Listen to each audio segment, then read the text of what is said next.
हरे कृष्णा। तो आज हम चर्चा करेंगे पितृलोक के बारे में।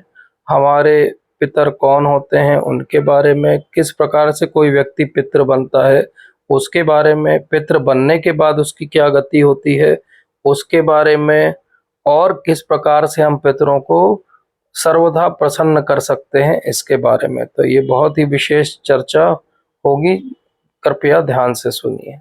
अदिति के तीसरे पुत्र और आदित्य नाम के सौर देवताओं में से एक आर्यमा को पितरों का देवता कहा जाता है। आकाश में जो आकाश गंगा हमें दिखाई देती है वो उन्हीं के मार्ग का सूचक है, और सूर्य से संबंधित इन देवताओं को अधिकार प्राप्त है और रात्रि के चक्र पर भी हैं।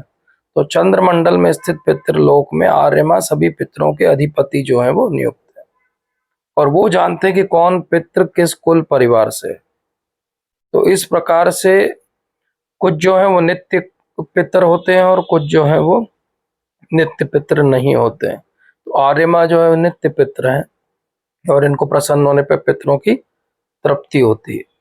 तो श्राद्ध के समय हम क्या करते हैं, जल दान दिया जाता है इन्हीं को, और यज्ञ में जो है वो सूर्य और वरुण को स्वाहा हव्य या श्राद्ध में स्वाधा का कव्य दोनों ये स्वीकार करते हैं। तो पितृ बेसिकली दो तरह के होते हैं, एक दिव्य पितृ होते हैं और मनुष्य पुत्र होते हैं। दिव्य पितर जो होते हैं, जो जीवधारियों के कर्मों को देखकर मृत्यु के बाद उसे क्या गति था इसका निर्णय करते हैं, और इनके प्रधान जो है वो यमराज जी, और इस तरह यमराज भी पितर हैं। तो काव्य वार्डनल, अरेमा, यम और सोम, ये चार जो हैं प्रमुख दिव्य पितर हैं। इसके अलावा बहुत सारे देवताओं के प्रतिनिधि, बहुत सारे चंद्रमा के प्रतिनिधि, राक्षस, किन्नर, ये सब भी प्रतिनिधि यहाँ पर होते हैं। और इसके अलावा जो है मनुष्य पितर होते हैं। मनुष्य पितर कौन होते हैं, जो हमारे पूर्वज हैं जो पितृलोक को प्राप्त करते हैं। तो हमारे पूर्वज कौन हैं और कहाँ पे जाते हैं, तो पुराणों के अनुसार पितृलोक जो है भूलोक से करीब 86,000 योजन की दूरी पे दक्षिण दिशा में स्थित है, और गरुड़ पुराण में बहुत विस्तार से पितृलोक का हमें वर्णन मिलता है, और कठोपनिषद में भी इसके बारे में बताया जाता है। तो जब तक किसी की मृत्यु होती है और उसके बाद जब तक उसका अगला पुनर्जन्म होता है, इसकी मध्य की स्थिति में कभी कभी 1 से लगा के कभी कभी 100 साल तक व्यक्ति जो है वो पितृलोक में रहता है। और पितृ में पितरों की आत्मा की शांति के लिए हम तर्पण करते हैं। तो हमने बहुत कुछ पितृलोक के बारे में अभी चर्चा की, सुना, और पितृलोक के बारे में और भी बहुत कुछ है जो भागवत के अंदर हम आगे जब आएगा तो उसको सुनेंगे। तो इस प्रकार से हमने आज भी देखा, आज के सत्र में भी, कि किस प्रकार से जो अग्निधर है उनकी इच्छा है पितृलोक में जाने की, और वो उसी इच्छा से बहुत तपस्या भी करते हैं, और जब उनके पुत्र हो जाते हैं तो बाद में वो जब अंत में मृत्यु को प्राप्त होते हैं तो वो पितृलोक के निवासी बनते हैं। तो इस प्रकार से पितृ हमारे बहुत सारे जो हैं वहीं पर रह रहे हैं पितृलोक में। अब किसके कौन से पितृ कहाँ रह रहे हैं ये तो हम नहीं जान सकते, लेकिन हम ये जरूर जान सकते हैं कि पितृलोक में बहुत सारे हमारे पितरों का निवास स्थान है। दूसरी बात यह है कि ये आदित्य ने जो पितृलोक की प्राप्ति के लिए क्यों तप किया? हाँ, क्यों किया? क्योंकि उनका इंटरेस्ट था कि उन्हें पितृलोक जाना है। सबका अपना अपना इंक्लिनेशन होता है। भागवतम एक पूरा स्पेक्ट्रम हमें दर्शाता है कि एक क्रूर से क्रूर व्यक्ति की सोच क्या है, एक व्यक्ति जो पितृलोक जाता है उसकी सोच और समझ क्या है, एक जो स्वर्ग जाने की इच्छा करता है उसकी समझ क्या है, एक जो भोग में पड़ा हुआ है उसकी समझ क्या है, और एक जो भक्त है उसकी समझ क्या है। तो ये बहुत ब्यूटी है। कई बार ऐसे मैं बैठ के कभी कभी मेडिटेट करता हूँ कि सारे एग्जाम्पल है भागवत में। एक एग्जाम्पल वो भी है जो पूरे संसार का राजा है फिर भी वो डिससेटिस्फाइड है। एक एग्जाम्पल ये भी कि उसके पास कुछ भी नहीं है और वो सेटिस्फाइड है, अवधूत ब्राह्मण। तो ये इतना बड़ा स्पेक्ट्रम आपको कहीं नहीं मिलेगा। और पितृलोक की प्राप्ति के बाद में क्या वो वापस नहीं आते हैं? हाँ, ये बड़ा अच्छा प्रश्न है माता जी। पितृलोक की प्राप्ति के बाद आगे क्या होता है, अगर हम बाकी पुराणों को पढ़ेंगे, क्योंकि भागवत उस तरफ ज्यादा ध्यान नहीं देता है इसलिए भागवत में नहीं है, लेकिन बाकी पुराणों में है कि ज्यादातर जो पितृलोक की प्राप्ति करते हैं या पितृलोक के निवासी या पितर होते हैं, वो थोड़े समय के लिए वहां रहते हैं। उसको हम आज के स्तर पे ऐसा समझें कि वो थोड़े समय वहां पे रहते हैं, जैसे एयरपोर्ट पे पहुंचते हैं और अगर फ्लाइट हमारी डिलेड है तो हम एयरपोर्ट की लॉन्च में जाके बैठ जाते हैं, या रेलवे स्टेशन पे जाते हैं तो हम वेटिंग एरिया, वो नमो बने हुए हैं, वहां जाके बैठ जाते हैं 10 रुपए देके। तो वही पितृलोक है। और वहां पे मान लीजिए आप लॉन्च में बैठे तो सामने टीवी लगा रहता है। अब उस टीवी पे आप चैनल लगाते हो अपने परिवार की, तो जब आप अपने परिवार की चैनल लगाते हो तो आपका परिवार आपको वहां बैठे बैठे दिखने लगता है स्क्रीन पे। फिर आप देखते हो तो आपको समझ में आता है, अरे मैंने इनको घर बना के दिया, मैंने इतना सब करके दिया, तो मुझे याद तक नहीं करते दिन भर में एक बार भी। तो आप क्रोधित हो जाते हो। यही जो है पितृदोष है। और जब वो देखते हैं कि अरे ये तो अच्छे से भक्ति कर रहे हैं, बड़ा अच्छे से रह रहे हैं, तो बड़े प्रसन्न हो जाते हैं। यही पितरों का प्रसन्न होना है। अब वो जो लॉन्च है वहां पे खाना नहीं मिलता है। लॉन्च में खाना तब मिलता है जब यहाँ से ट्रांजिट में भेजा जाए। तो पितृलोक में जब आप यहाँ कुछ ऑफर करते हो उनको, तो वो उन्हें मिल जाता है। Then they are happy that somebody is taking care of us. और एक ये 7वां अध्याय जो भी पढ़ते हैं हाँ अपन जी माता जी, पितृ पक्ष में, तो वो क्या उनकी मुक्ति तो नहीं होती है? क्योंकि मनुष्य को तो स्वयं अपनी मुक्ति का प्रयास खुद करना पड़ता है। यस। हाँ, तो अपन फिर उनको खाली जहाँ पे होंगे, जिस भी योनि में होंगे, उनको शांति मिलती है, क्या होता है? हाँ, उनको जो होता है उसको भी डिस्क्राइब किया गया बाकी जगह। मैं 1 मिनट, एक कहीं से आवाज आ रही, मैं उसे म्यूट कर दूं।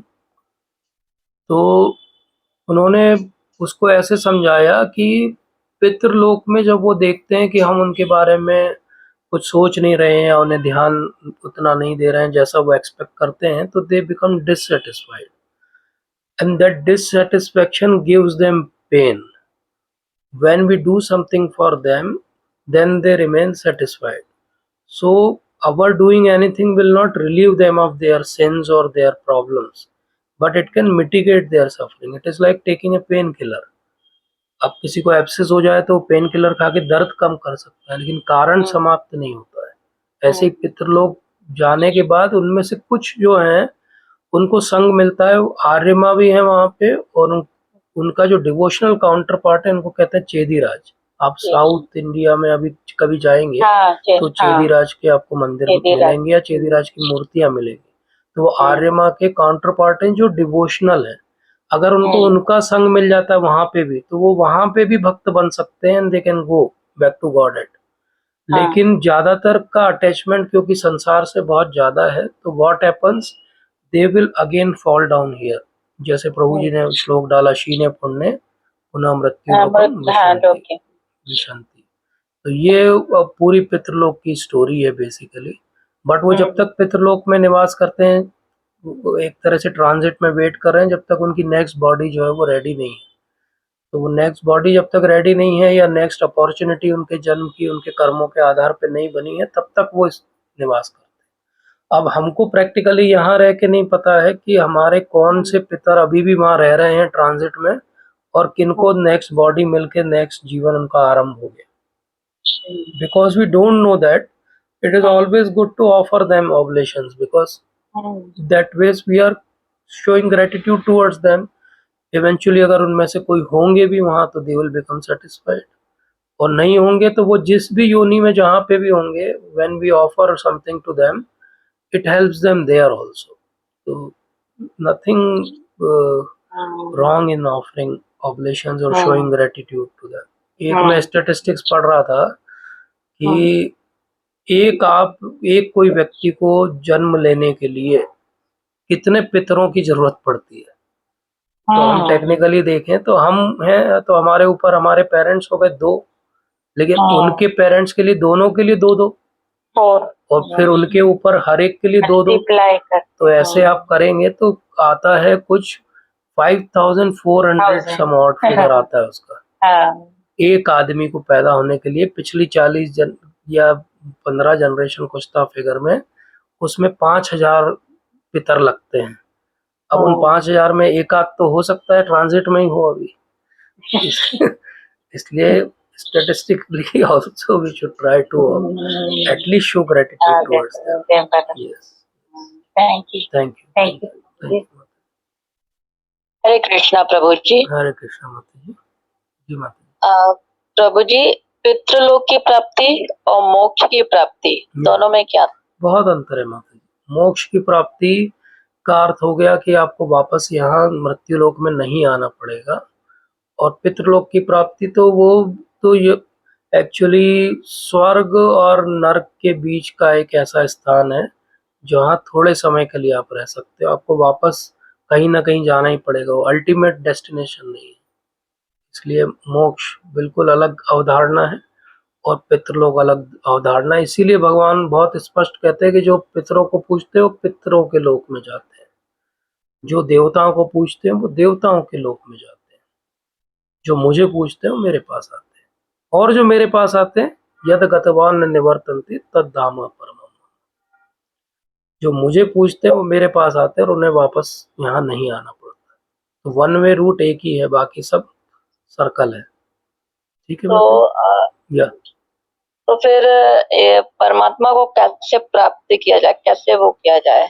सबसे सरल उपाय कलयुग में हरे कृष्णा मंत्र का जाप करना है। जैसे हमने आज के सत्र में देखा, सब बड़े बड़े राजाओं ने बहुत सारे यज्ञ किए और भगवान को प्रसन्न किया। कलयुग में जो यज्ञ है वो संकीर्तन यज्ञ है, जिससे सबसे सरल विधि से और सबसे कम खर्चे से भगवान प्रसन्न हो सकते हैं। तो हम हमेशा ढूंढते हैं ना कि सबसे कम खर्चे में कौन सा काम हो जाएगा, वो काम करते हैं। सबसे कम खर्चे और एफर्ट से जो काम होता है वो है नाम जप, क्योंकि एक जपमाला चाहिए आपको, एक संघ चाहिए भक्तों का, एक गुरु महाराज का अनुगत्य चाहिए, और आपकी भक्ति जो है चल देगी। अब आप यज्ञ करने जाएंगे तो आपको सबसे पहले शुद्ध घी ढूंढना पड़ेगा, जो हम जानते हैं कि जब वो बड़े बड़े मंदिरों में शुद्ध घी नहीं मिल रहा है तो बाकी कहाँ मिलेगा। इसलिए it is always easier to go for the easiest thing, और ईजीएस्ट तरीका है हरि नाम करें, हरे कृष्ण मंत्र का जाप करें।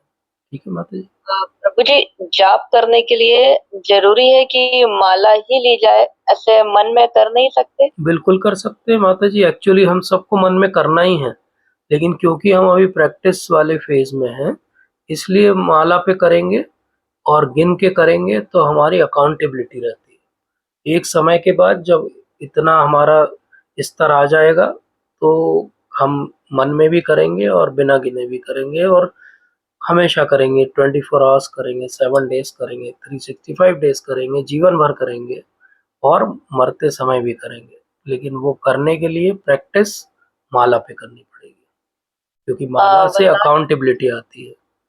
माला से तुलसी महारानी का संग मिलता है। माला से भक्ति करने से, माला जब आप दीक्षा लेंगे तो वो माला गुरु महाराज आपको प्रदान करेंगे स्वयं नाम जप करके, तो उनका पूरा कृपा जो है उस माला में आपको मिलेगा। इसलिए माला से करना बहुत महत्वपूर्ण है। जी जी जी। हरे कृष्णा प्रभु जी, दंडवत प्रणाम सभी। आपने बताया कि अग्निधर ने तपस्या करी कि पुत्र हो जाए, तो जिनके पुत्र या पुत्री नहीं होती है तो फिर वो पितरलोक नहीं जाते हैं क्या? हाँ माता जी, अगर आप पुराणों के आधार पे जाएंगे तो बिल्कुल सही बात है। जिनके पुत्र या पुत्री नहीं है, अगर वो लड्डू गोपाल जी को अपना पुत्र बना ले तो भगवान के धाम जा सकते हैं। जी प्रभु जी, जैसे कि पढ़ते अपन के शरीर का संबंध होता है, मतलब रिश्ते नाते शरीर के द्वारा ही बनते हैं। तो जब छोड़ के चले गए हैं तो फिर वो तो आत्मा हो गए, तो फिर उनसे हमारा संबंध कैसे रह गया? क्योंकि मन बुद्धि अहंकार उनका उनके साथ में जा रहा है, और उनका मन तो अभी भी आधा यहीं लगा है, तभी तो पितृलोक गए हैं। अगर उनका मन पूरा भगवान में लगा होता तो भगवान के लोग जाते, अगर उनका मन पूरा स्वर्ग में भी लग जाता तो स्वर्ग लोग चले जाते। लेकिन उनका मन तो आधा यहीं अटका हुआ है। ये जो एक पैर यहाँ नाव में एक पैर वहां नाव में, वो पितृलोक के निवासी है, तो वो तो कंफ्यूज है ही, और उसी कारण वो हम भी कंफ्यूज रहते हैं कि क्या करें उनके लिए, क्यों प्रसन्न हो जाए। अब जिसका एक पैर यहाँ है उसको आप कैसे प्रसन्न करोगे, एक पैर तो उसका वहां है। ये बड़ी कंफ्यूजिंग स्थिति है। इसलिए पितृलोक को समझना और पितरों को समझना और सेटिस्फाई करना बहुत डिफिकल्ट है। लेकिन तो प्रभु यस, हाँ, जब वो चले गए हैं तो फिर हमारे यहाँ पर कुछ करने से उनको कैसे शांति मिलती है? हाँ, बिल्कुल ऐसे ही माताजी, जैसे आपके सुपुत्र जो हैं वो अमेरिका चले जाएँ और आपको उनको पैसे भेजने हों, तो आप यहाँ इंडियन रुपीज़ में वेस्टर्न मनी ट्रांसफ़र में पैसे डालते हैं और वहाँ डॉलर्स में वो निकाल लेता है। कैसे होता है ये? कैसे होता है? बस ऐसे ही होता है। जब उसमें हो सकता है एक साधारण इंसान कर सकता है कि यहाँ रुपए में पैसे डाले, उधर डॉलर में निकल गए आधे घंटे बाद, तो वहाँ क्यों नहीं हो सकता है कि यहाँ पे आपने ब्राह्मणों को भोजन कराया तो वहाँ पितृ जो है सैटिस्फाई हो गए। ऐसा क्यों नहीं हो सकता है कि वो धुएँ में डाला तो उससे ट्रांसफ़ॉर्म हो गया और ट्रांसपोर्ट हो गया। मेन पॉइंट ये नहीं है कि वो कैसे ट्रांसफ़र होता है, मेन पॉइंट ये कि क्या आप उनको याद करके धन्यवाद दे रहे हो। मैं हमेशा जब भी पितृ पक्ष आता है, मैं हमेशा ये सोचता हूँ कि पॉइंट ये नहीं कि आप रिचुअल कितना करते हो। जी प्रभु। रिचुअल इम्पोर्टेंट नहीं, लोग बोलते हैं हमने 10 ब्राह्मणों को भोज कराया, हमने 100 ब्राह्मणों को कराया। नियम ये है कि 2 ब्राह्मणों को कराओ या 5 को कराओ, बस बहुत है। बात दिखावे की नहीं है वहाँ पे। लोग जब जीवित रहते हैं तब तो लोग ध्यान नहीं रखते अपने पेरेंट्स और ग्रैंड पेरेंट्स का। मरने के बाद वो 100 ब्राह्मणों को भोज करा के सोचते हैं वो प्रसन्न हो जाएँगे, तो वो कभी नहीं होंगे। जब जीवित थे तब तो आपने ध्यान नहीं रखा, पूछा नहीं उनको कभी, उनकी जी केयर प्रभु नहीं जी। की। इसलिए इम्पोर्टेंट ये नहीं है कि हम उनके मरने के बाद क्या करेंगे। इम्पोर्टेंट सच में सही बात तो ये है कि उनके जीवित रहते हम कितनी उनकी देखभाल और रिस्पेक्ट करते हैं और उनकी सेवा करते हैं कि नहीं, पहली बात।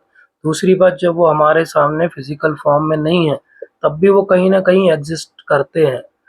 हमारा पूरा पितृ ये जो 15 डेज का पूरा पक्ष है, ये केवल इसलिए है कि एक एटीट्यूड ऑफ ग्रेटिट्यूड है कि हाँ, आज अगर आप भक्ति भी कर पा रहे हो तो ये शरीर तो उनके कारण मिला। अगर वो ही शादी नहीं करते तो, अगर वो बच्चे नहीं पैदा करते तो आप आत्मा के रूप में भटकते ही रहते, आपको तो शरीर ही प्राप्त नहीं होता। शरीर भी तो महत्वपूर्ण है, शरीर भी तो व्हीकल है। जिसके कारण शरीर मिला उसको आप क्या एक 365 डेज में से एक दिन थैंक यू नहीं कह सकते। तो वो जो एटीट्यूड है बस वही इम्पोर्टेंट है। रिचुअल्स तो इसलिए हैं कि वो एटीट्यूड को कैसे हम एक्सप्रेस करें। जितने भी नियम कायदे उसके आसपास हैं, जितना डर है वो केवल इसलिए बनाया गया कि कुछ तो करो। लेकिन उस डर के आगे भी कुछ है, और डर के आगे क्या है? एक धन्यवाद है। हृदय से बोला गया कि हे पितृदेव, आपके कारण, आपकी कृपा के कारण हम हैं। और ये सच बात है, ये तो बहुत प्रैक्टिकल और कॉमन सेंस की बात है। भगवान को तो हमने नहीं देखा है, लेकिन हमारे पितृ तो होंगे, ये तो हम पक्की तौर पे जानते हैं। उनमें से कुछ के तो हमने दर्शन किए जो अब पितृ बन गए हमारे। Why not have that sense of gratitude? हमारा ऐसा कहना मतलब गलत नहीं होगा कि लोग मनाते हैं father's day, grandfather's day, mother's day. आजकल बहुत प्रचलन में है, कार्ड देते हैं लोग, गिफ्ट देते हैं। तो वैसा ही आप मान लीजिए कि 15 डेज में उन्होंने पूरे साल को उन्होंने कंप्रेस कर दिया और उन्होंने एक एक दिन निर्धारित कर दिया कि इस दिन इसको याद कर लेना और थैंक यू बोल देना। तो वैसा ही डे बना रहे हैं हम, और कुछ थोड़ी कर रहे हैं। ठीक है माता जी, थैंक यू प्रभु जी। थैंक यू माता प्रभु जी, जी। हरे जी कृष्ण। हरे कृष्ण माता जी। जी माता जी। अंदर प्रार्थना। प्रभु जी, जैसे आपने बताया कि जैसे हम यहाँ से प्रसाद निकालते हैं जो ब्राह्मणों को खिलाते हैं तो वो पितृ लोक में उनको प्रसन्नता होती है और पहुंच जाता है। तो प्रभु जी, जैसे हम उनके नाम से हरे कृष्णा महामंत्र की एक माला सबसे करते ज्यादा हैं, प्रसन्न होंगे वो, क्योंकि वहां जाके उनको भक्ति का महत्व समझ में आ जाता है। पर इसलिए वो सबसे ज्यादा प्रसन्न होते हैं जब वो हमें भक्ति करते देखते हैं, जब भागवत पढ़ते देखते हैं। जैसे माता जी ने बोला, जब 7वां अध्याय भगवत गीता का पढ़ते देखते हैं, तो क्या वो 7वां अध्याय पढ़ने से उन्हें क्या लाभ होता है? वो ये रियलाइज करते हैं कि ये लोग पढ़ पढ़ के हमारे लिए कम से कम ये तो भक्त बन जाएंगे अभी से। हमको तो लेट समझ में आया।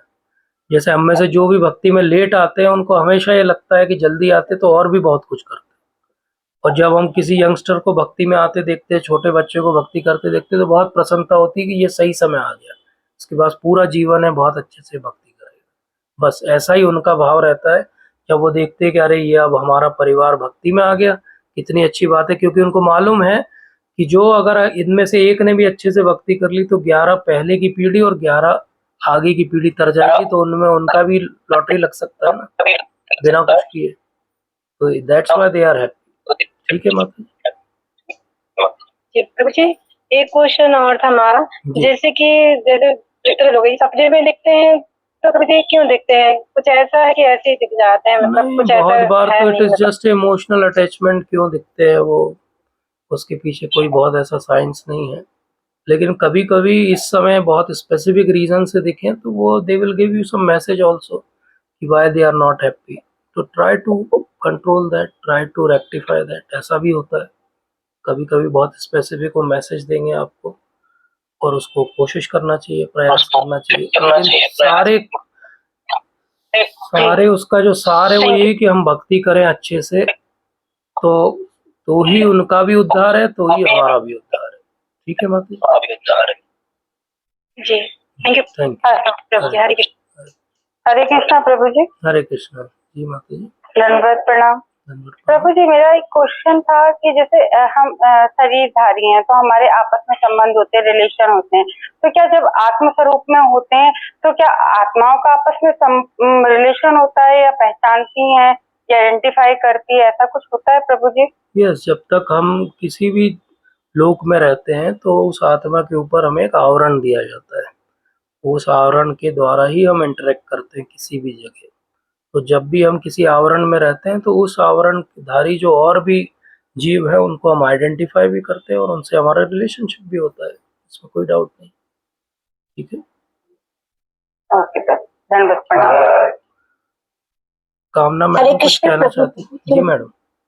मैं ये कहना चाह रही थी कि जैसे पितृपक्ष चल रहे हैं तो हमारे पूर्वजों के लिए अगर हम पूरी भागवत नहीं करा सकते पर चतुश्लोकी भागवत उनके नाम से बोल दे तो क्या उनको कुछ उसका फायदा यस मिलेगा? यस माता जी, मिलेगा।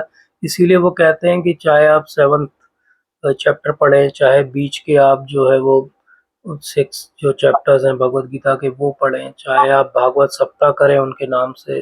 भागवत सप्ताह के तो भागवत महात्म्य में हम धुंधुकारी की कथा पढ़ते हैं कि किस प्रकार से उनका उद्धार हो जाता है भागवत सुन के। तो वही एक्चुअली बेसिस भी है इस पूरी अंडरस्टैंडिंग का कि उद्धार कैसे हो गया धुंधुकारी का। तो उस कथा में वो बताते हैं कि अब जब पहली बार उन्होंने गोकर्ण के मुख से कथा सुनी तो केवल वो एक बांस जो था वो फटा और वो अपने जो है धाम चला गया, उनको लेने के लिए विमान आ गया।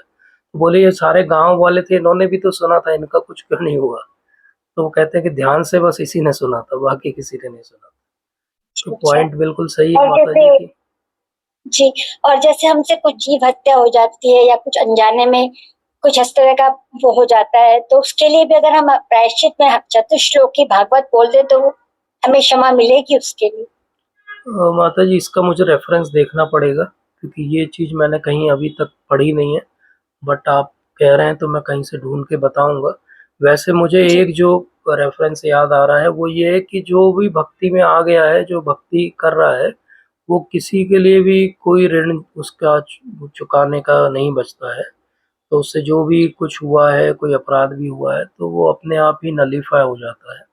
लेकिन फिर भी डेफिनेटली अगर आप स्पेसिफिक प्रायश्चित की बात कर रहे हैं तो हमें कहीं न कहीं किसी कर्म कांड वाली पुस्तक में इसका उत्तर ज़रूर मिलेगा।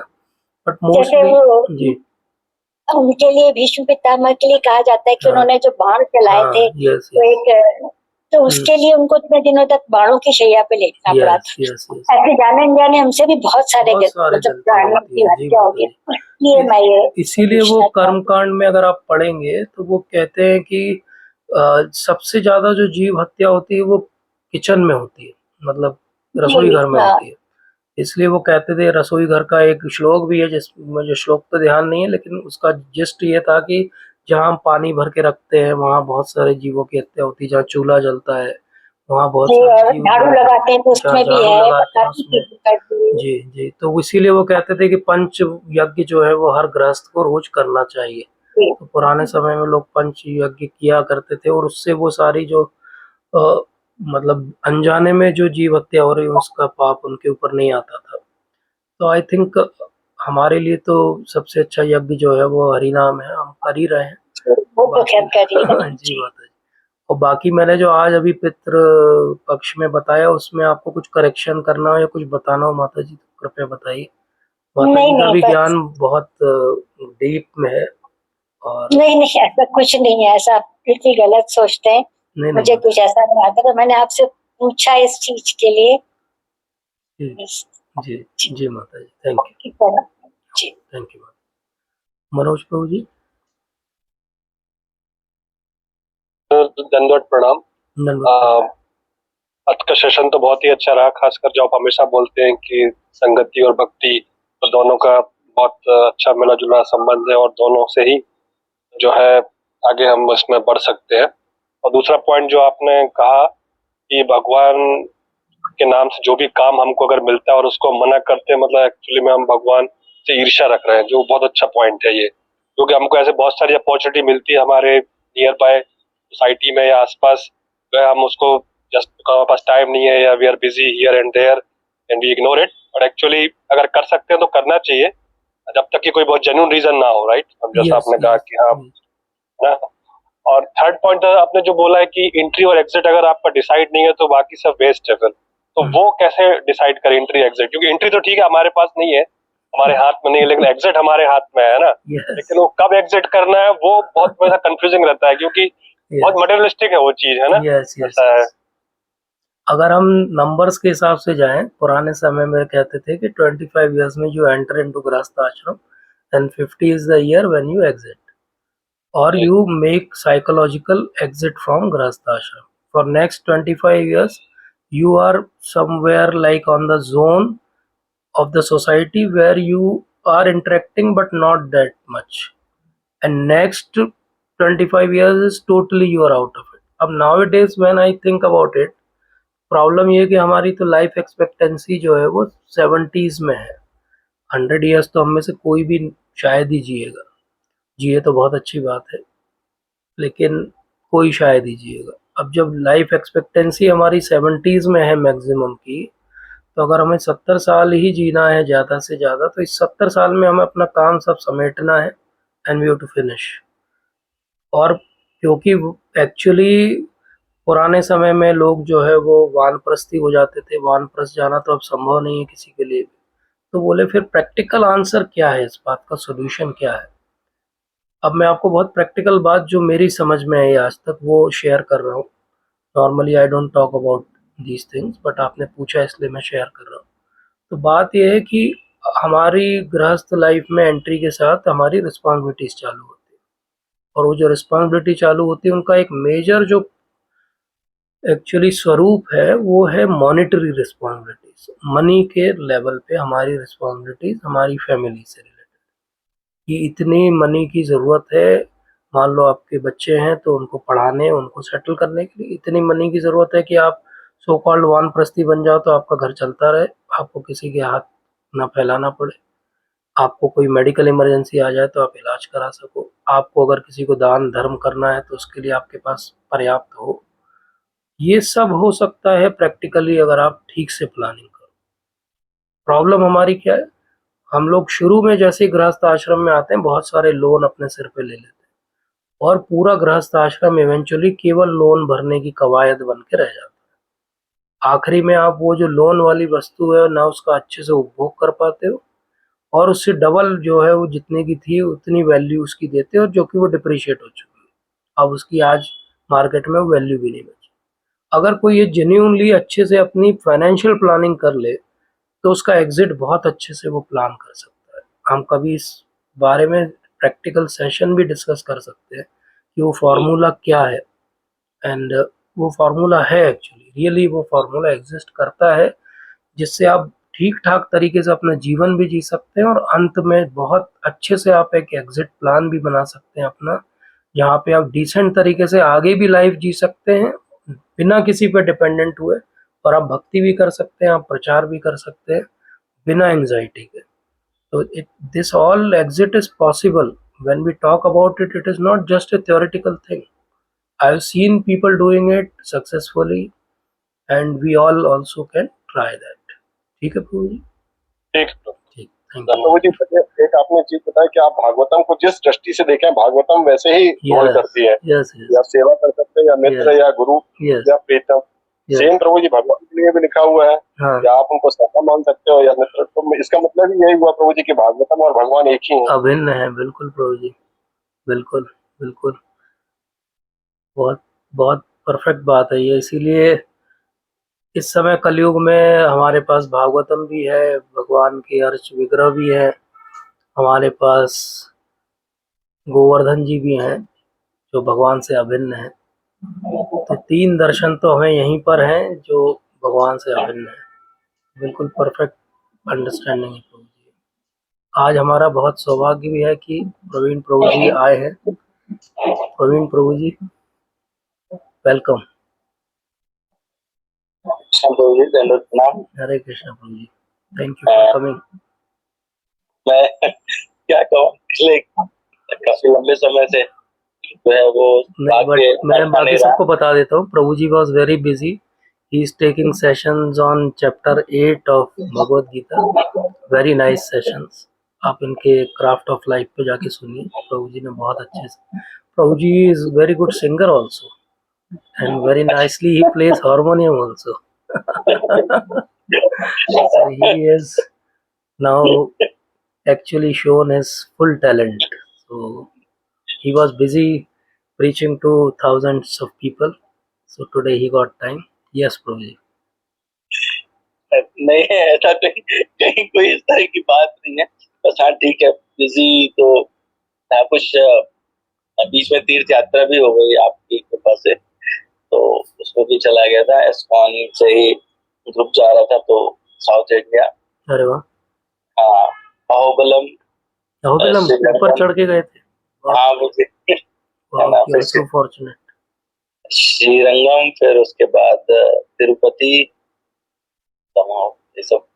इसमें बहुत इतना, बस एक चीज मैं हर सैटरडे को मिस करता रहा कि कहीं ना कहीं ऐसे फंस जाता था कि क्लास में नहीं आ पा रहा था, और अनफॉर्चुनेटली सारे वीडियोस भी नहीं चल पाए बीच के। तो वो मतलब दोनों तरह से बहुत तकलीफ रही। बट हाँ ठीक है, फिर आई डिसाइडेड कि चाहे मैं आधे सेशन से ही जरूर कैसे भी अटेंड करूंगा। While I was coming through the car, तो मैंने ओके ओके, हाँ, thank you so much. Thanks तो हमको ही बोलना चाहिए। थैंक्स तो आप हमारे लिए इतना कर रहे हैं, we take so much efforts जागृत करने के लिए भी और ये सब। तो रियली, और आज का session it was as usual very wonderful, and the discussion which happened after this session with all the devotees, तो वो अनमैच्ड है। बहुत सारे अलग अलग फैसेट पे बहुत सुंदर सुंदर बात हुई है ना, बहुत ही सुंदर रहा। उसमें एक जो पॉइंट लेके आप चले थे शुरू से कि गृहस्थ आश्रम और उसकी महिमा और भक्ति में रोल, तो अगर हम उसको इस दृष्टि से देखें कि वैष्णव में सबसे जो सर्वश्रेष्ठ वैष्णव माने जाते हैं, तो वैष्णव नाम यथा सब, वो हमारे भगवान भी जब आते हैं पूर्ण रूप में गृहस्थ आते हैं, पूरे Yes. परिवार के साथ आते हैं। जब वो भक्ति सिखाने आते हैं तो भी गृहस्थ होते हैं, यस है ना। यस, और जो उनके सबसे अच्छे वैष्णव भक्त है वो भी गृहस्थ है। इसमें कहीं कोई डाउट नहीं है कि भक्ति जो है वो गृहस्थी के साथ नहीं। और कितना सुंदर, मतलब अगर भगवान शिव का एग्जाम्पल लेते हैं तो विरोधाभासी परिवार है, विपरीत परिस्थिति में रहते हैं, लेकिन एक सूत्र है जो सबको बांध के रखता है, तो वो भक्ति है। यस, और इतना सुंदर है उस परिवार को। अगर दूसरी दृष्टि से देखें तो जो हम लोग संघ की बात करें तो उस परिवार में ही संघ भी है। कहीं और दूसरी जगह संघ भी लेने नहीं जाते, वो अपने परिवार में ही है। माँ पार्वती भी नाम जप कर रही है, भगवान भी कर रहे हैं, पुत्रों को भी कहते हैं तुम भी करो, और पूरा परिवार जो है वो काम जप करता है, कीर्तन करता है। तो यस, उसमें एक और बात है जो मुझे स्ट्राइक करती है कि वो जो गृहस्थ आश्रम में है तो पार्वती माता हमेशा प्रश्न पूछती है और शिव जी हमेशा आंसर देते हैं। सारे पुराण इन्हीं पे लिखे गए, पार्वती माता प्रश्न पूछ रही हैं और शिव जी आंसर दे रहे हैं। तो ये एग्जाम्पल है आइडियल गृहस्थ लाइफ का। Wife should ask question husband should answer. मतलब उसमें विपरीत परिस्थिति If it becomes opposite, then is the problem. ये सही कह रहे हैं। और विपरीत परिस्थिति की तो आप देखो हाइट है, मतलब जो इंडिविजुअल्स हैं वो भी एक दूसरे से मतलब उस तरह का है, सारा वाहन से लेकर के हाँ, लेकिन मतलब विपरीत परिस्थिति की हाइट क्या हो सकती है कि जो उस घर का संचालक है उसको कालकोट धारण करना पड़ता है। Yes, leader should बड़ी drink poison. है ना, इससे बड़ी विपरीत परिस्थिति क्या होती है वो कैसा है कि उस कालकूट को गले में धारण कर लेता है, पेट तक नहीं ले जाता, बाहर भी नहीं निकालता। उसमें भी एक चीज है, भागवतम में वो आता है कि जब वो प्रपोजल लेके आते हैं तो पार्वती जी की तरफ देखते हैं, शी गिव्स द कंसेंट, हाँ पी लो तो अभी भी ऐसे ही होता है। अभी भी ऐसे ही होता है, husband should take all the poison. और एक आपकी चर्चा के दौरान बात हुई कि जो सरल विधि है वो नाम जप है, तो बेसिकली देखें तो भगवान शिव जो है वो सरल विधि ही यूज कर रहे हैं, तो कोई अनुष्ठान करने नहीं बैठे, बोले कि मैं यज्ञ करता हूँ आओ सब लोग, ठीक है, और कई दिनों तक चलेगा, वर्षों तक चलेगा, ऐसे कोई स्टोरी नहीं है, ऐसी कोई स्टोरी एक भी नहीं, कोई पुरोहित नहीं है वहाँ पे, है ना। सिर्फ एक तो आज के टाइम में सिद्ध है, वो अनंत काल से सिद्ध वो है पद्धति है ना। तो मतलब ये अपने आप में गोस्वामी जी नाम वंदना के प्रकरण में लिखते हैं, इस लाइन मेरी बहुत प्रिय है, मैं हर जगह लगभग कोट करता हूँ इन्हें। महामंत्र जो जपत में है शु, काशी मुकुट हेतु उपदेशु। भगवान शिव के लिए वो नाम जप रहे। फिर गणेश जी के लिए लिखते हैं महिमा जासु जान गण राव, प्रथम पूजियत नाम प्रभाव। और फिर पार्वती जी के लिखते हैं सहस्त्र नाम समसुन शिव वाणी जब प्रिय संग। और नाम प्रभाव जान शिवनी को कालकूट पर दीन यानी को। तो ये मतलब अगर हम देखें तो पूरा ऐसे दिखाता है कि सिर्फ इतना ही करने की जरूरत है, इससे ज्यादा कुछ करने की जरूरत नहीं है। कितना सौहार्द पूर्वक एक परिवार रह सकता है, अच्छे से चल सकता है। और जब ये नाम का आश्रय लेते हैं तो पुत्र कैसा हो जाता है, वो पूरे संसार में सबसे पहले पूजनीय हो जाता है। माता कैसी हो जाती है उस परिवार में, वो आइडियल हो जाती है, जो मतलब पतिव्रत का जो लोग पालन करते हैं, जो जिनको किसी को अनुकरण करना है तो वो उनके लिए आइडियल हो जाती है। और भगवान शिव तो संपूर्ण वैष्णव समाज के लिए अद्भुत उदाहरण। तो प्रत्येक व्यक्ति एक लीडरशिप रखता है, जब अगर इस तरह का करने लगे तो ये चीज हो जाती है। और एक बीच में प्रश्न आया था माता जी का कि अगर कुछ अपराध हो जाए तो उसका प्रायश्चित। तो प्रभुपाद जी जो है वो 9th चैप्टर के मुझे एग्जैक्ट श्लोक नहीं याद आ रहा, पर पपट में लिखते हैं कि अपराधों का विशेष तौर पर ये 4 जो प्रिंसिपल्स हैं, रेगुलेटरी प्रिंसिपल है, उसमें भी शायद मुझे जैसा लग रहा है कि वो एक प्रिंसिपल को लेकर विशेष तौर पर बात कर रहे हैं। वो कह रहे हैं कि कोई अपराध हो जाता है तो बाकी को अनुष्ठान आदि या दूसरे तरीके अपनाने पड़ते हैं, पर चूंकि वो पहले से इस पद्धति में है, हरिनाम जप करने की पद्धति में, तो उसे कोई विशेष प्रायश्चित करने की आवश्यकता नहीं रहती, उस पद्धति को करते हुए ही उसका प्रायश्चित हो जाता है। तो 9th चैप्टर में एक बार दोबारा से देखना पड़ेगा। हाँ, यस इट इज देयर। और बाकी वैसे भी चैतन्य चरितामृत के अंदर भी है, उस एंगल से अगर हम समझे। एक सुबुद्धि राय थे, उनके मलेच्छों का संग हो जाता है तो उनको वो निकाल देते हैं अपने उससे वर्णाश्रम से बाहर, तो वो चले जाते हैं भटकते हुए काशी में। उनको बहुत सारे विद्वान मिलते हैं, वो कहते हैं कि आपको तो प्रायश्चित ये है कि आप उबलता हुआ घी जो है पी लो और प्राण त्याग दो अपने। बोले that is the only way, only प्रायश्चित फॉर दिस। तो फिर महाप्रभु से उनकी भेंट होती है। महाप्रभु उनको कहते हैं कि कुछ भी ऐसा करने की आवश्यकता नहीं है, जाओ और नाम जप करो, इसी से तुम्हारा उद्धार हो जाएगा। तो ऐसे बिल्कुल आप सही कह रहे हैं। वहाँ पे भी प्रभुपाद परपट में इस बात को समझाते हैं। वो मैं रेफरेंस टेलीग्राम में शेयर कर दूंगा। 9th चैप्टर का भी मैं खोज के शेयर कर दूंगा। तो मतलब ये चीज, हालांकि दोनों जगहों पे आप जहाँ पे बात करें वहां पे भी और यहाँ पे भी, कहीं पे ये नहीं कहा गया कि कर्म फल नहीं मिलेगा। यस, उद्धार होना निश्चित हो गया, यस, उस पाप कर्म के कारण आपको फंसना नहीं होगा, ये निश्चित है। परंतु कर्म फल आपको भोगने होंगे, ये भी निश्चित है। इसमें अनिश्चितता नहीं है कहीं, भले ही वो उसका इंटेंसिटी कैसा रहे या कैसा रहे, ये चीज है। और एक आपने जिक्र किया था, मेंशन किया कि वो 5 महापाप जो मनुष्य द्वारा किए जाते हैं, तो यस, तो वो मनुस्मृति में श्लोक है वो वाला।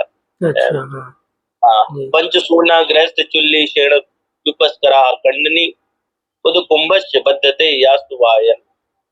ये चूल्हा जलाते हुए हाँ, बराबर, गृहस्थ ये वाला श्लोक, चक्की पीटने से, बुहारी करने से, हाँ, ओखली पीटने से, yes, और खुद कुंभ जल के स्थान या जलपात रखने के स्थान से हाँ, ये ये मैं 5 एक बार, प्रकार के पाप हो यस, जाते हैं। यस, यस, मैं एक बार कर्मकांड पे लेक्चर ले रहा था, then that time I explored it, काफी 2-3 साल पहले, बिल्कुल तो यही ये वाला श्लोक है, यस, 5 ये है, और फिर 5 महायज्ञ करने का विधान बताया हाँ, गया है। ये जो विधान है, ये मेरे ख्याल में विश्वनाथ चक्रवर्ती ठाकुर ने जब 9th चैप्टर का, मेरे ख्याल में यस 16th श्लोक है, अहम क्रतुराम यज्ञ सुधाम औषधम मंत्रो मामे वाच्यम माम अग्निराम उत्तम। तो वहां की एक्सप्लेनेशन में इनका पांचों का वो उपचार लिखा प्रभुपाद है। ने भी लेक्चर्स में बोला है 5 महायज्ञ के बारे में, जब भी कर्मकांड की बात वो करते हैं तो उन्होंने लेक्चर्स में भी ये 5 यज्ञ पुराने समय में करते थे, ऐसा डिस्क्रिप्शन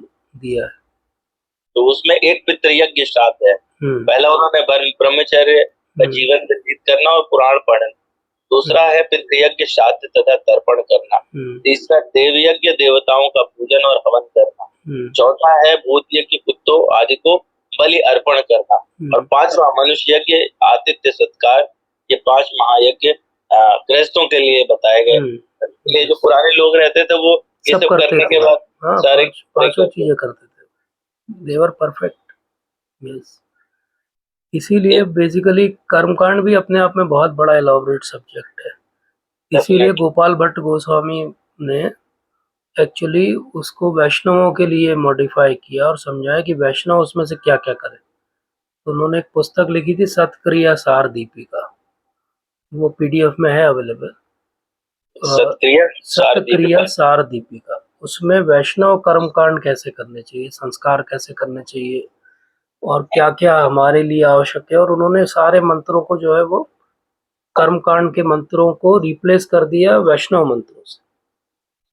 तो उन्होंने पूरा सिस्टम दिया वहाँ पे, मतलब अगर कोई ब्राह्मण हो तो वो उस पुस्तक से पूरा वैष्णव तरीके से सारे विधान करा सकता है। वैसे प्रभु जी एक विशेष बात है, जब अगर कर्म कांडों की तरफ ध्यान दे तो वो कर्म कांड जितने भी हैं वो इस प्रकार से डिजाइन किए गए कि अंत में विष्णु की बात आती है उसमें, प्रारंभ में ही शुरू हो जाते थे।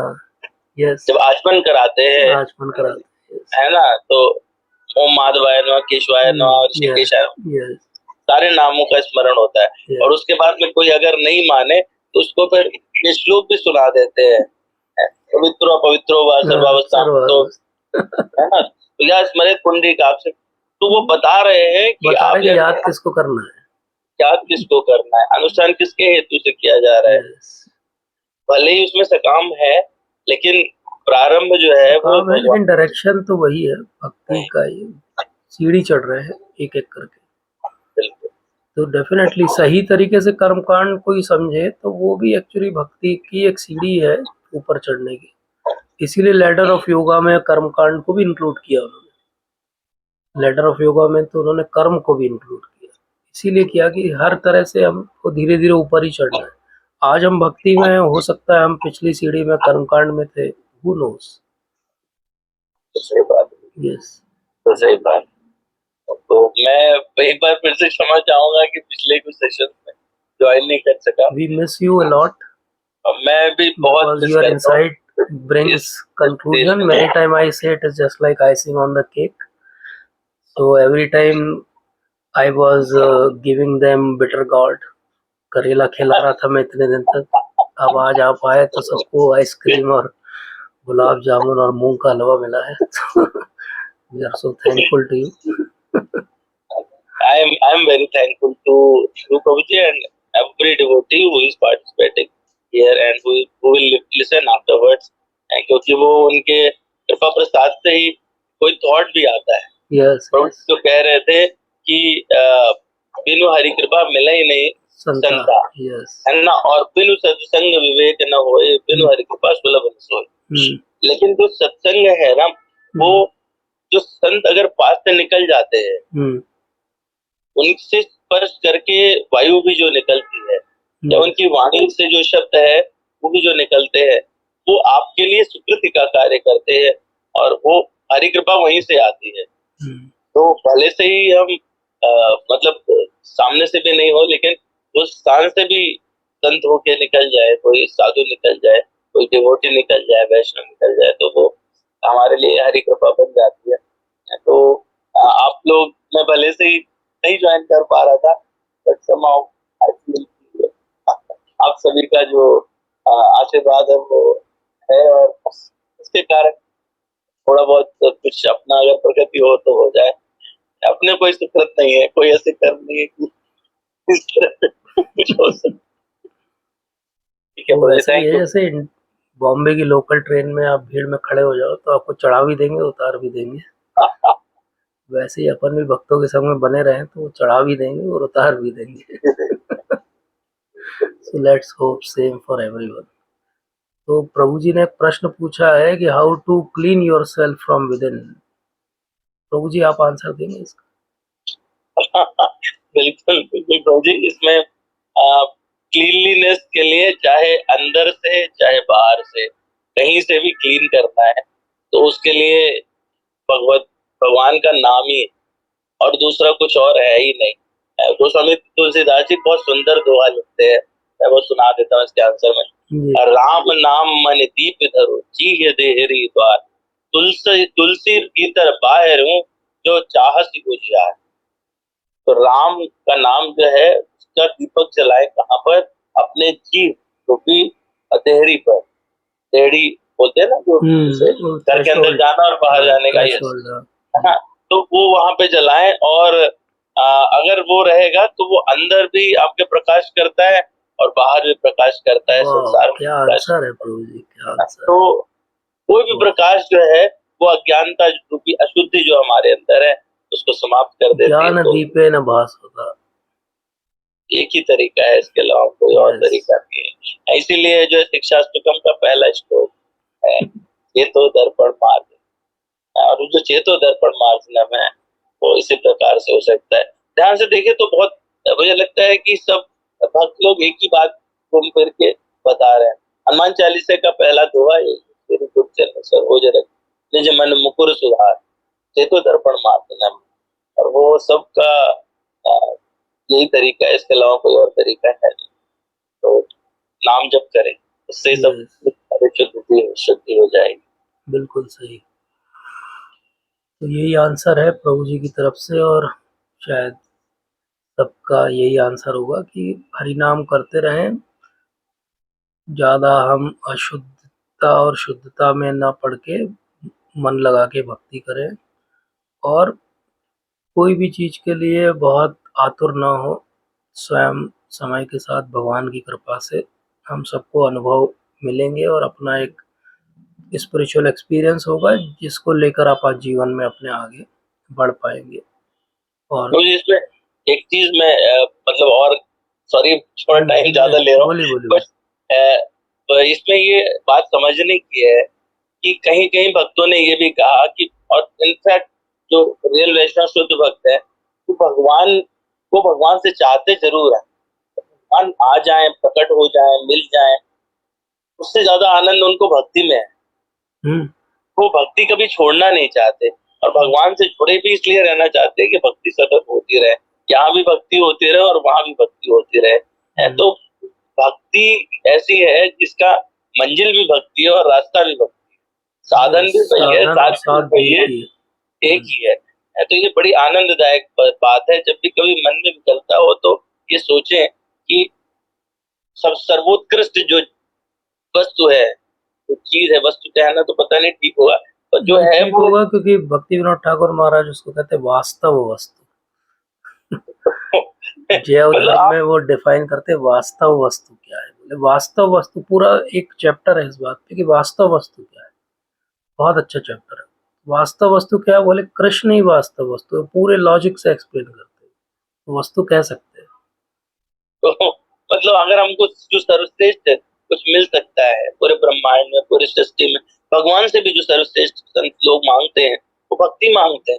वो आप ऑलरेडी अगर कर रहे हैं, उस मार्ग में लगे हुए हैं, तो आपको क्या चाहिए? चाहने के लिए कुछ बचता ही नहीं है एक्चुअली। यस, बिल्कुल तो सही बात। भगवान आए ना आए बहुत फर्क नहीं पड़ता है, क्योंकि we are happy with the process only. प्यार should be happy with the process. और ये तो भगवान की बाध्यता है कि वो फिर हाँ, जब भक्ति रहती है तो ये भगवान की बाध्यता है। वो तो है ही कृपा सिंधु, उनको वो अपना नाम सिद्ध करना पड़ता है, मजबूर हो जाते हैं, हमको कुछ करना है, इनको यस। कुछ करने की बात और नहीं है। कंटेम्प्ररी इतने सारे एग्जाम्पल है। मतलब सोचिए ना, कोई हिप्पी था, वो इतना अच्छा भक्ति कर रहा है और इतने अच्छे से अगर वो अपना शरीर के अंत में भगवान का नाम याद करके जा रहा है, तो मतलब प्रोसेस काम करती है। डेफिनेटली, सिंपल सी बात। डेफिनेटली। तो थैंक यू प्रभु जी।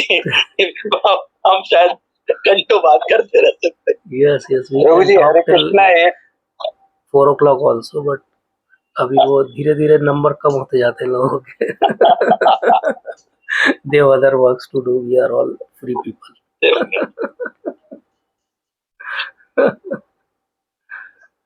प्रभु थैंक जी, यू। हरे कृष्णा, धन्यवाद प्रणाम। हरे कृष्णा प्रभु जी। प्रभु जी, प्रभु जी, आपने बताया कि यम वापी जो जिस स्मरण तरह के भाव, स्मरण यस। करता है, हाँ, तो वो पितृलोक में या स्वर्ग नरक में जाता है। लेकिन अहिल्या देवी तो साक्षात दर्शन किए भगवान के, फिर भी उनके उसमें लिखा है कि पति लोक गई। हाँ, यस। वो कैसे हुआ? हाँ प्रभु जी, वो बहुत सारे एग्जाम्पल है। जैसे हम देखते हैं कि भगवान की लीला चल रही है और वहां पे 2 यमल अर्जुन के पेड़ खड़े हुए हैं। वो भगवान की जी पूरी जी लीला के दर्शन कर रहे हैं। अंत में भगवान उनको छूते हैं और वो जो है वो बहुत 2 दिव्य पुरुषों में बदल जाते हैं, जो कुबेर के पुत्र है।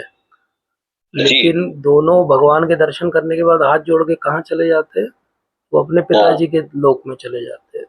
तो अच्छा, बेसिकली दर्शन दर्शन। करना और आपका भाव कहाँ जाने का है, उन दोनों में अंतर है। अच्छा, यस, इसीलिए प्रभु जी, ऐसा बहुत सारे और भी उदाहरण है जैसा आपने भी नहीं तो बताया। रावण, कंस और ये बाली, यस, ये लोग भी तो, ये सायुज्य तो मुक्ति। भगवान हाँ आप ही का। हाँ, वो अब जैसे रावण के बारे में तो हमको पता है कि वो जय विजयी हैं, वो वहीं से आए थे, तो उनको तो वहीं अच्छा जाना अच्छा, है, हाँ, जी इसलिए जी, वो रीजन है।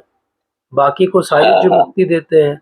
जैसे पूतना के लिए भगवान कृपा कर देते हैं विशेष, और धात्री की गति दे देते हैं। तो वो एक अच्छा अच्छा, बायलैटरल रिलेशनशिप है। भगवान किसी पे अहेतु की कृपा करके कहीं भी भेज सकते हैं। जी जैसे जी कोई राजा हो तो वो किसी को कहीं भी मंत्री बना सकता है, किसी को भी जी सेनापति बना सकता है, योग्यता नहीं जी देखे। उनकी चॉइस है, वो ही इज ऑल पावरफुल। बट जी, एक हो गया कि वो एक विधान है, एक सिस्टम है, विधि है कि हाँ कैसे होगा।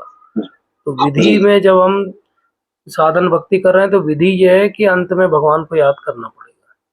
तो जी गौरांग जी प्रभु से एक आईआईटी में जब उन्होंने ये बोला, इसी श्लोक पे वो चर्चा कर रहे थे, तो उन्होंने बोला कि जी, अंत में भगवान को याद करेंगे तो भगवान के धाम जाएंगे। तब आईआईटीएन था, तो उसने बोला कि मैं अगर यहाँ पिस्टल रख लूँ, हाँ सारे जीवन में गलत काम करूँ, और फिर यहाँ पिस्टल रख लूँ, हरे कृष्णा बोलूँ और गोली चला दूँ, तो क्या मैं भगवान के धाम चला जाऊंगा?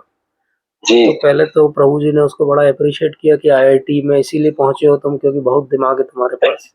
बोले लेकिन वो गोली मारने और मरने के हाँ बीच जो वो पेन है और जो कुछ सेकंड का अंतराल है, बोले उतने में आप भगवान को याद कर नहीं पाओगे। आपको कुछ और याद आ हाँ जाएगा, क्योंकि पूरा संसार का आपका जीवन चलेगा आंखों के सामने आपके, तो जी, इसलिए वो याद नहीं हाँ, आएंगे कभी भगवान। भक्ति नहीं की है तो हाँ, तो वो इसीलिए प्रभु वो कहते हैं गौरांग प्रभु कि आप सिस्टम हैक नहीं कर सकते, भगवान का सिस्टम परफेक्ट है।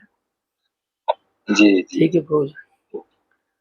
जी, प्रभु जी बहुत थैंक यू। इंस्पायरिंग है, और रियली मतलब बहुत जल्दी प्रभु जी को महाराज की कृपा दृष्टि भी मिली गई है। बहुत जल्दी प्रभु जी की दीक्षा भी होने वाली है। जी थैंक यू प्रभु जी। बस आपकी कृपा कीजिए। श्रील प्रभुपाद की जय। Thank you Hare everyone. Hare Krishna. वांछा कल्पतरुभ्यश्च कृपा सिंधुभ्यैव च पतितानां पावनेभ्यो वैष्णवेभ्यो।